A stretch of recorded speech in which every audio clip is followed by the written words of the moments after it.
Hello friends, എല്ലാവർക്കും നമസ്കാരം. മറ്റൊരു വീഡിയോയിലേക്ക് എല്ലാവർക്കും സ്വാഗതം.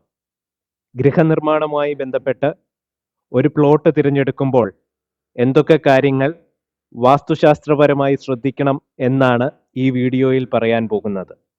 ഗൃഹനിർമ്മാണത്തിന് അനുയോജ്യമായ നല്ല പ്ലോട്ടുകളും ഉപയോഗിക്കാൻ സാധിക്കാത്ത പ്ലോട്ടുകളും രണ്ട് വീഡിയോയായി പറയുന്നു.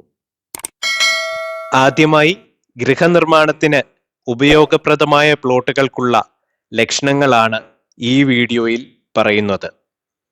നമ്മളൊരു പ്ലോട്ട് കാണാൻ പോകുമ്പോൾ ആ പ്ലോട്ടിൽ പശുക്കൾ ഒക്കെ തീറ്റ തിന്നുന്നുണ്ടെങ്കിൽ, അതോടൊപ്പം നല്ല സമ്പർക്കമുള്ള ആളുകൾ, മഹത് വ്യക്തികൾ ഒക്കെ അവിടെ ഉണ്ടെങ്കിൽ ആ ഭൂമി ഉത്തമമാണ് എന്ന് കരുതാം.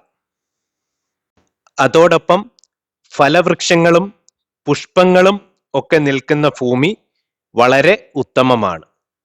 സമനിരപ്പായ ഭൂമിയാണ് ഉപയോഗിക്കാൻ സാധിക്കുന്ന നല്ല പ്ലോട്ടുകൾ. കിഴക്കോട്ട് നീരൊഴുക്കുള്ള ഭൂമിയും ഉറപ്പോടുകൂടിയ ഭൂമിയും നല്ല പ്ലോട്ടുകളായി കരുതപ്പെടുന്നു. ഗൃഹം നിർമ്മിക്കാൻ ഉദ്ദേശിക്കുന്ന ഭൂമിയുടെ കിഴക്കുവശത്ത് വടക്കോട്ടൊഴുകുന്ന ജലാശയ സാമീപ്യം ഉണ്ടെങ്കിൽ ആ ഭൂമി വാസയോഗ്യമാണ്. അതോടൊപ്പം ഗൃഹം നിർമ്മിക്കാൻ ഉദ്ദേശിക്കുന്ന ഭൂമിയുടെ വടക്കുവശത്ത് കിഴക്കോട്ടൊഴുകുന്ന ജലാശയം ഉണ്ടെങ്കിൽ ആ ഭൂമിയും വാസ്തുശാസ്ത്രപ്രകാരം വാസയോഗ്യമാണ്. വടക്കോ കിഴക്കോ വയലോ പുഴയോ ഉണ്ടെങ്കിൽ ആ ഭൂമി വാസയോഗ്യപ്രദമാണ്. തെക്കുഭാഗം ഉയർന്ന് വടക്കോട്ട് സ്ലോപ്പുള്ള ഭൂമിയും ഉത്തമമാണ്. മറ്റൊന്ന് വെള്ളത്തിന്റെ ലഭ്യതയാണ്. വെള്ളത്തിന്റെ ലഭ്യതയുള്ള ഭൂമി വാസയോഗ്യപ്രദമാണ്. ഇതും നല്ല പ്ലോട്ടിന്റെ പ്രധാന ലക്ഷണമാണ്. തെക്കോട്ടോ വടക്കോട്ടോ താഴ്ചയുള്ള ഭൂമിയാണെങ്കിലും ഉദയരാശി സമയത്ത് സൂര്യവെളിച്ചം ഭൂമിയിൽ തട്ടുന്നുണ്ടെങ്കിൽ ആ ഭൂമി ഗൃഹനിർമ്മാണത്തിന് ഉത്തമമാണ്.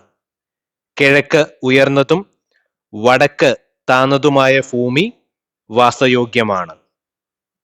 ഗൃഹനിർമ്മാണത്തിന് ഭൂമി തിരഞ്ഞെടുക്കുമ്പോൾ ഏറ്റവും പ്രധാനമായി ശ്രദ്ധിക്കേണ്ടത് 4 മഹാദിക്കിലേക്കും ദർശനമുള്ള ഭൂമിയാണോ എന്നുള്ളതാണ്.